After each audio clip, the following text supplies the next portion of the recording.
Hi, welcome back to my channel. ഇന്ന് നമുക്ക് passion ഫ്രൂട്ടിൻ്റെ juice നോക്കിയാലോ. ഈ ചൂട് കാലത്ത് കുടിക്കാൻ ഭയങ്കര ടേസ്റ്റ് ആയിട്ടുള്ള ജ്യൂസാണ്. നമുക്ക് ചില കല്യാണത്തിനും റിസപ്ഷനും ഒക്കെ പോകുമ്പോൾ ഇത് കിട്ടും. അപ്പോൾ എൻ്റെ ഫേവറേറ്റ് ആണ് കേട്ടോ. ഞാനത് വീട്ടിൽ തയ്യാറാക്കി നോക്കണമെന്ന് വിചാരിച്ചു. തയ്യാറാക്കി നോക്കിയപ്പോൾ സക്സസ് ആയി കേട്ടോ. അപ്പോൾ നിങ്ങളുമായിട്ട് ഷെയർ ചെയ്യാമെന്ന് വിചാരിച്ചു. അപ്പോൾ ഞാൻ വേണ്ടിയിട്ട് 2 പാഷൻ ഫ്രൂട്ട് എടുത്തിട്ടുണ്ട്. അതിനകത്തിരിക്കുന്ന ഇത് ഞാൻ ഒരു ജാറിലോട്ട് ഇട്ട് കൊടുക്കുന്നുണ്ട്. ഒരു ജ്യൂസറാണ്. അപ്പോൾ നമുക്ക് കുരു അരയത്തില്ല. കുരു അരഞ്ഞാൽ ഇത് ടേസ്റ്റ് ഉണ്ടാവുമോ എന്നുള്ള കാര്യത്തിൽ എനിക്ക് അറിയത്തില്ല. പക്ഷേ കുരു അരാതിരിക്കാനായിട്ട് ഞാൻ ജ്യൂസറാണ് എടുത്തിരിക്കുന്നത്. 2 പാഷൻ ഫ്രൂട്ടിൽ നിന്ന് ഞാൻ അത് എടുത്ത് അതിനകത്ത് ഇട്ടിട്ടുണ്ട്. ആ പൾപ്പ് എടുത്ത് അതിനകത്ത് ഇട്ടിട്ടുണ്ട്. അതിനുശേഷം ഒരു മീഡിയം സൈസ് നാരങ്ങ പിഴിഞ്ഞൊഴിക്കുന്നുണ്ട്. നാരങ്ങയുടെ കുരു ഞാൻ കളഞ്ഞിട്ടില്ല, കാരണം ഞാൻ പറഞ്ഞല്ലോ ജ്യൂസർ ആയതുകൊണ്ട് കുരു അരയത്തില്ല. എന്നിട്ട് ആവശ്യത്തിന് പഞ്ചസാര ഇട്ട് കൊടുക്കുന്നുണ്ട്. നല്ല പഞ്ചസാര വേണം, കാരണം നല്ല പുളിയുള്ള പാഷൻ ഫ്രൂട്ടാണ്. ഒട്ടും ഹെൽത്തി അല്ലാന്നറിയാം, പക്ഷേ ഭയങ്കര ടേസ്റ്റാട്ടോ.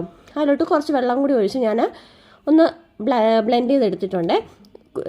ഈ ഷുഗറെല്ലാം നന്നായിട്ട് അലിഞ്ഞിട്ടുണ്ട്.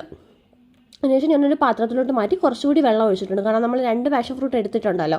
അപ്പോൾ എന്നിട്ട് അതിൽ കൊള്ളത്തില്ലാതെ മനസ്സിലായപ്പോൾ ഞാൻ വേറൊരു പാത്രം എടുത്ത് അതിലോട്ട് കുറച്ച് ഐസ് ക്യൂബും കൂടി ചേർത്ത് കൊടുക്കുന്നുണ്ട്. പിന്നെ സെർവിങ് ടൈമാണ്. ഇന്ന് അഭിപ്രായം വേറൊരാൾ പറയൂ കേട്ടോ. ജ്യൂസിൻ്റെ അഭിപ്രായം ഭയങ്കര ടേസ്റ്റാട്ടോ. Ice cube മസ്റ്റാണേ. അപ്പോൾ നമുക്ക് കേട്ടാലോ. ഇഷ്ടായ? സൂപ്പറാണോ? കുടിച്ചോ. ഇത് കണ്ടോ, സൂപ്പർ ടേസ്റ്റില്ലേ. അഭിപ്രായം